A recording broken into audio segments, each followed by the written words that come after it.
Hey guys, welcome to our Fortnite series. You're with Wayne, you're from ParaX. And tonight we are going to be chatting about dangerous games in the dark. Yes, some of you think it's a lot of bullshit. Wada. But not everything's bullshit. Okay? There are some games out there that you should just not play. If you don't have right protection, you don't know how to open, or most people know how to open the fucking door. A lot of people don't know how to close the door. You know how to open up the door to the spiritual world, but you don't know how to close the door to the spiritual world. That is a problem. Okay. So we're going to discuss a few games that have been trending on the internet. You see it on TikTok and on YouTube and all the rest of it. So let's talk about a few of these games, shall we? Make yourself comfortable, relax. Let's go through the list. There's a few games I want to talk about, and then you decide. You decide what is dangerous and what's not. Let's do this. So the first game we're going to speak of is called Kokuri Set. Japanese. Very similar to the Ouija Board. Also got a bunch of, it's got your yes and no, it's got all your little A to Z alphabet,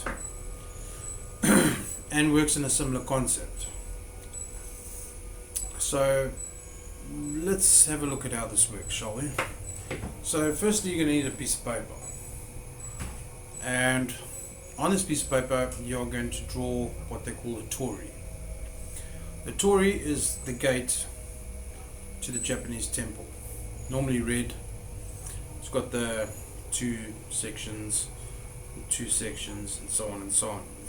I'll put a picture up now. So if you look at that, you'll see the little torii gate in the middle in red.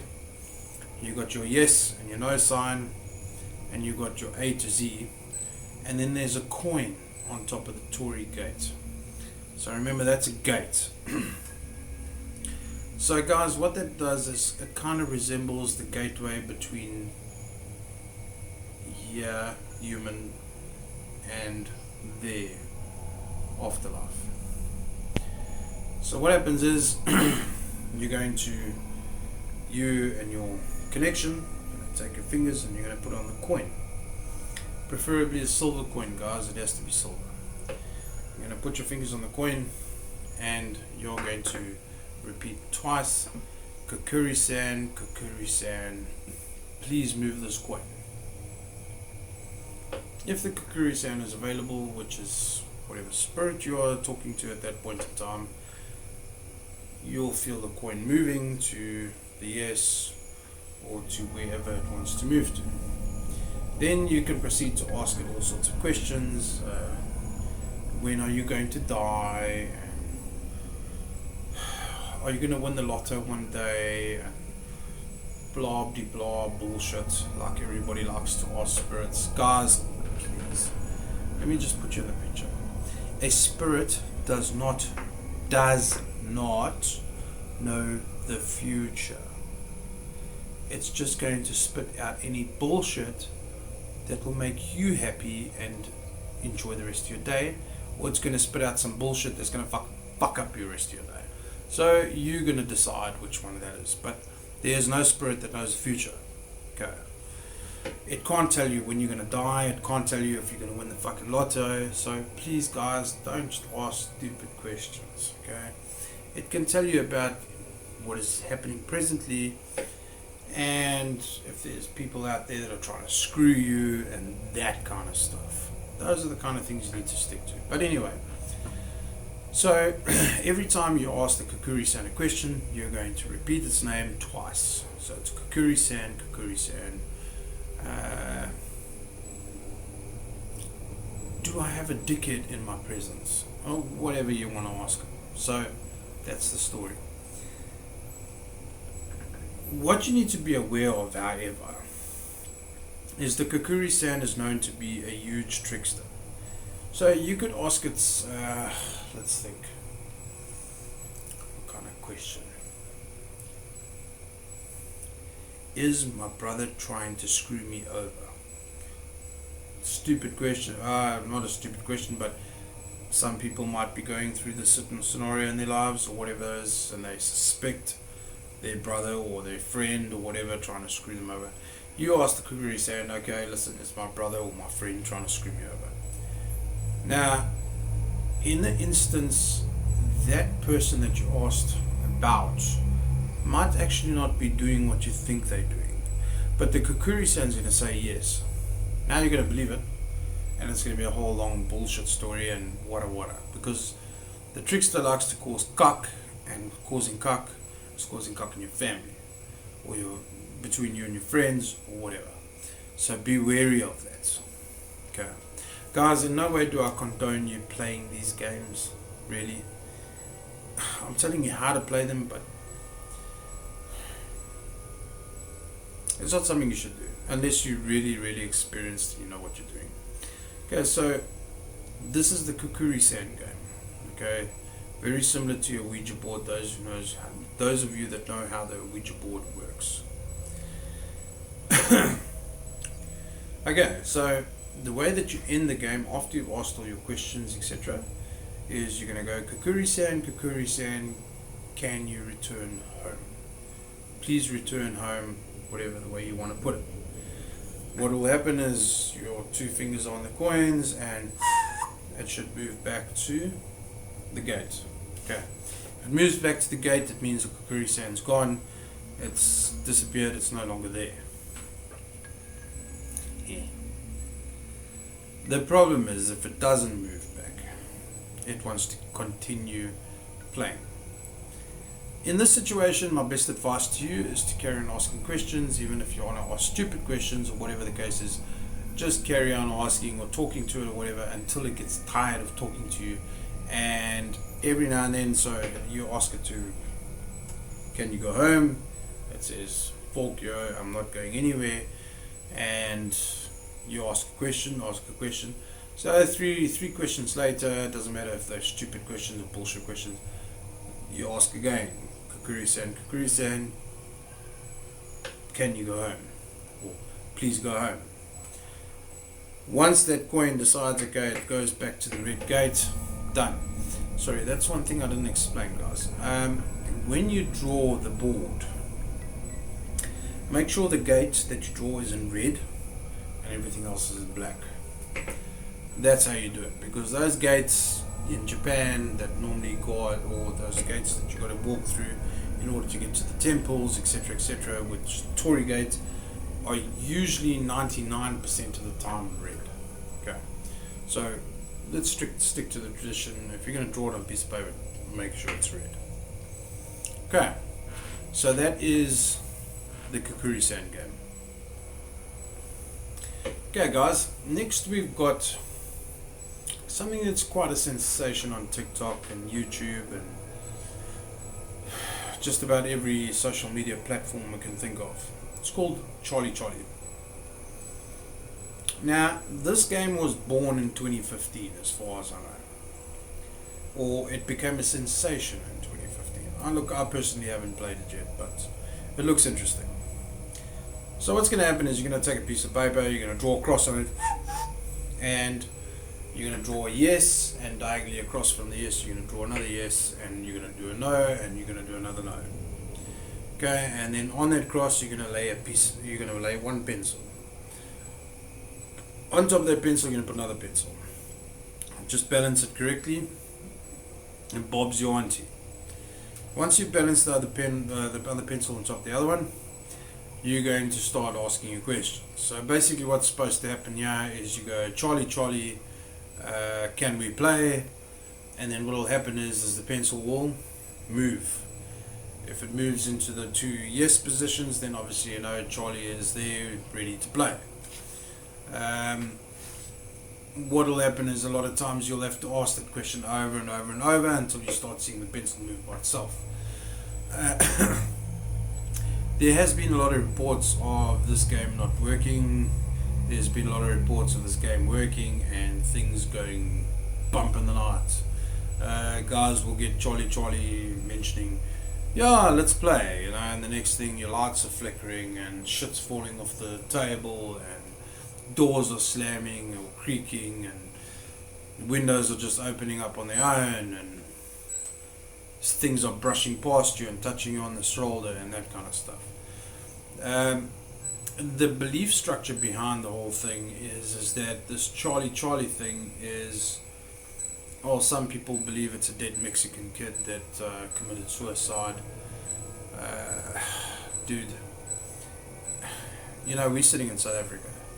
The chances of us going Charlie can we play and some dead Mexican kid from Mexico that is now stuffing around in purgatory is going to say, oh yes, let me go and talk to this dude in South Africa.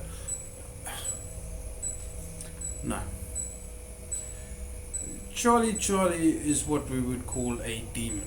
So basically what it is, it's a demon summoning ritual, and you're summoning a demon. You are asking to speak to a demon. Whether, I wouldn't say it's the same demon every time, they just will take up that position wherever they can, because if you look at your soldier demons down under,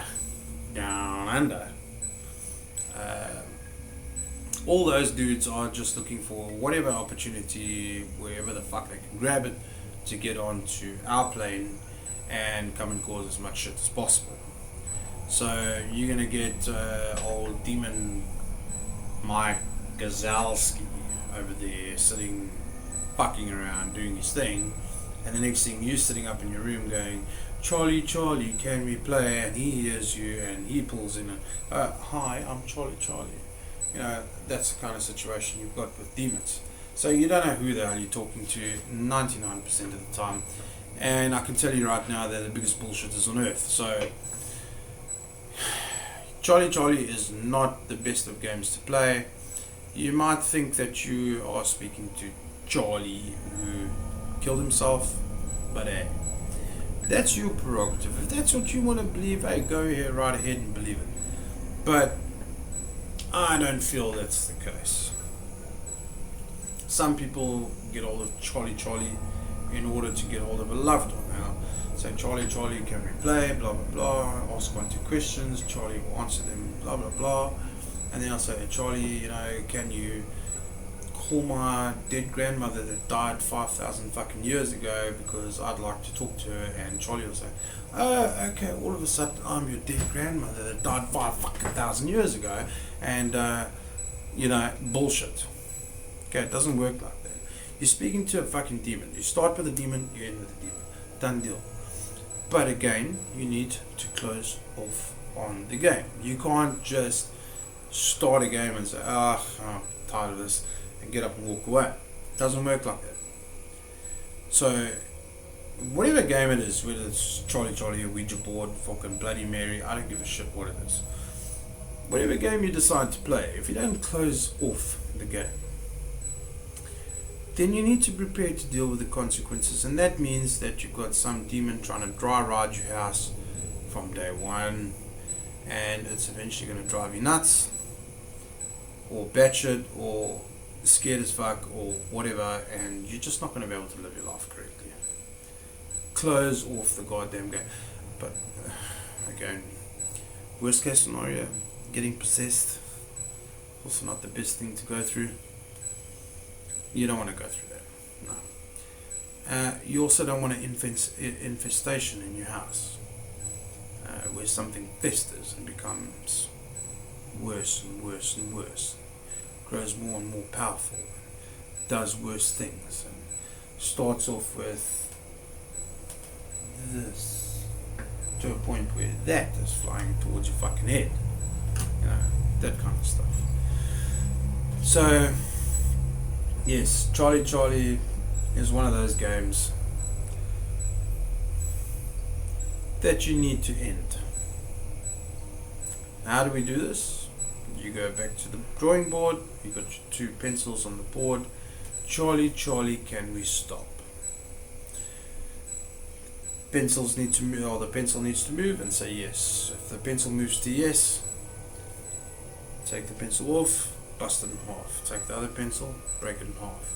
Take the piece of paper that you had it on, put it over the candle, light a flame, whatever, burn it, throw it away. Done deal, finished and gone.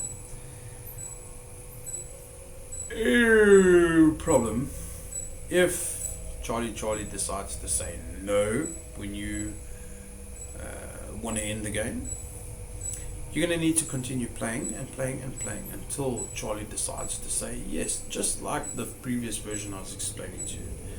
You'll have to continue going and force them to say yes. They have to say yes on this. So basically what we're trying to say is I want to fuck off, I'm done, I'm finished, but you've got to get them to agree. If you get them to agree, you're okay. If they do not agree, you're not okay. You're going to have to continue entertaining them until they decide they're tired of you, and then call it quits.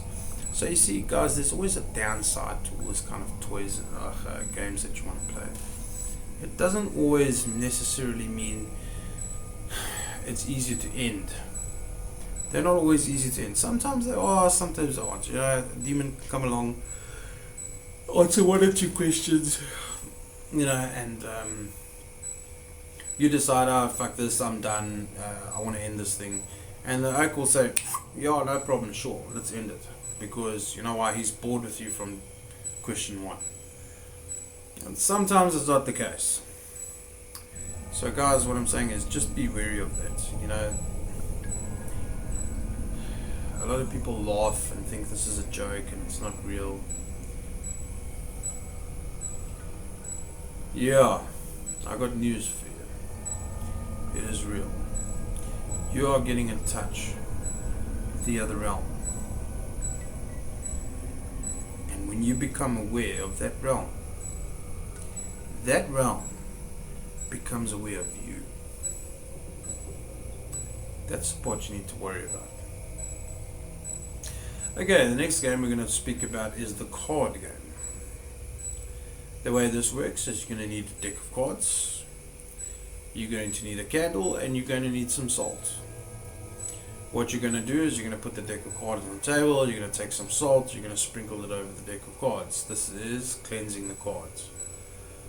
What will happen is if there's 2 or 3 or 4 of you, each person that's participating in the game needs to take the cards and shuffle them.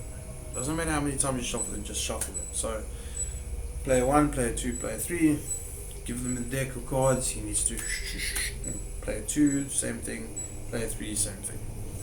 Once the cards have been shuffled, we'll start with player 1. So what you're going to do is player 1 is going to take the cards, he's going to lay them out on the table. 3 sets of 6. So he's going to take 1, 2, 3, 4, 5, 6. 1, 2, 3, 4, 5, 6, and 1, 2, 3, 4, 5, 6. So you're going to lay cards face down on the table, light the candle on top. Once he's got 18 cards on the table, candle's lit, I'm going to ask the following question. Are there any spirits present that would like to communicate with us? So what you're going to do is you're going to take your hand and you're going to hover them over the cards. Hover your hand over the cards. Slowly. From one card to the second card to the third card. So on and so on. Until you feel a certain warm energy over whatever card you're holding on or hovering above. Don't touch the cards. So you just hover your hand above the cards. And you're going to feel this like heat. What I call it is not a heat, it's like a warm energy coming from a card. So when you feel that warm energy, stop your hand there and then take that card and turn it over. So once you turn that card over, each suit has a meaning. Like you got your diamonds, your spades, your clubs, and hearts. Okay, so these are what those suits actually mean. So let's go through that. As you can see in the picture, we've got hearts, which resembles yes. We've got spades, which resembles no. We've got clubs that resembles don't know. And we got diamonds, which resembles maybe. So you hover over your hand above the card and you pick it up and it says hearts, that's a definite yes, whatever. So in that instance, you're also going to start asking questions. You're going to ask questions revolving around whether a spirit can give you a yes answer, or a no answer, maybe, or a don't know. Okay? The warning that comes with the card game is if you start seeing any weird shit happening in your house at that point in time, stop immediately. Don't continue playing, because something has come through and it's a bit of a problem. Okay. So, besides that, that's how you play. Each player gets a chance to do it. So, player 1, he'll ask a question, hover his hand over the cards. When he feels that warm and fuzzy sensation in his head, he'll take the card, turn it over, and that's his answer. So we'll do whatever he asked the question of. Okay, so to end the game, once you're done, well, let's just say, between you and your 2 or 3 or 4 friends, once player 1's asked the questions, pick up all the cards. Player 2 takes the cards, he's going to shuffle them. He's going to lay them out exactly the way player 2 laid them out, or player 1 laid them out. You're going to do the same thing, ask his question and hover his hand, etc., until he gets his answer. To end the game, it's a very simple thing of taking all the cards, putting them back in the deck, and blowing out the candle. Well, my way of doing it is say goodbye and then blow out the candle. Game done, finished and gone. Okay. That's pretty much the games I wanted to discuss. Now, just to touch base on a couple of other things, I know if you go onto the internet or YouTube and you type in Bloody Mary, you're going to see a lot of people doing that Bloody Mary, Bloody Mary, Bloody Mary in the mirror 5 times or 3 times, whatever it is. And then all of a sudden Bloody Mary appears in the mirror. If she doesn't appear in the mirror, then she appears in other ways. If she doesn't appear, she's just going to come there and make your life miserable. And if she doesn't make your life miserable, she's going to cause a way for you to die.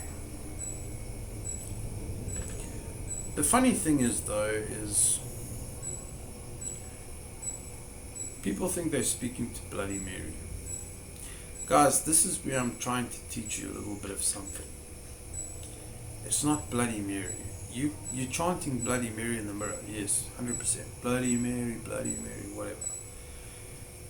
It ain't Bloody Mary. It's another freaking demon. All these little things that you're doing is called demon rituals. It's invoking a demon to come through to our world. If it comes through as Bloody Mary, or it comes through as Jack and Jill, or it comes through as fucking Einstein, or whatever you want to fucking call it, it's going to take on whatever the hell you're calling it and come through to this world. It's that simple. So yes, stand in the mirror and shout Bloody Mary 5 times, whatever, and believe that it's Bloody Mary. I don't give a shit. At the end of the day, it's not Bloody Mary, it's a fucking demon. And it's there to ruin you. Done. Understand me when I say this. Guys, the point of doing the Fright Night series and all the rest of it is not just to scare you. Yes, I want to scare you. Of course I want to scare you. I want you to shit yourself. But also I want you to learn something from it. Don't go out and be a dwarf. Be lekker. Don't do stupid shit. Leave that to us. We're the ones that go out and do the stupid shit. I'll go out to the graveyard and go and sit and play in a Ouija board and all the rest of it. I'll do that. You watch, don't you do it. But anyway, another dangerous game in the dark is called the Ouija Board, which I happen to have one. Oh shit. Right there. An Ouija board.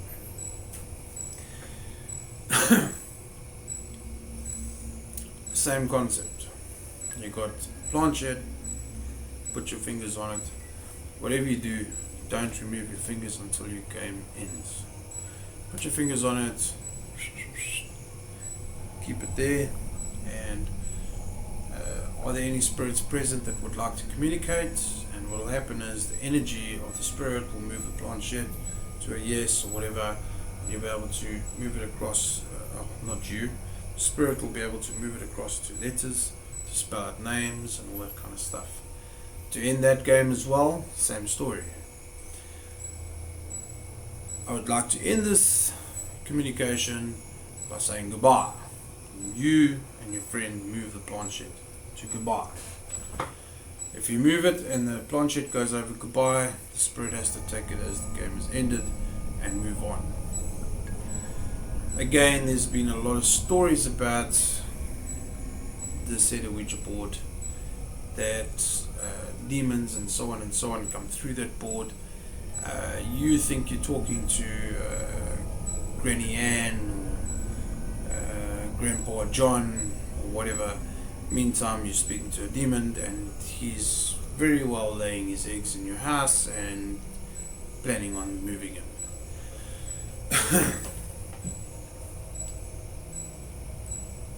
You don't know. You won't know. It'll bullshit you, and you will continue talking to this person that you think is your late grandmother or sibling or husband or wife or whatever.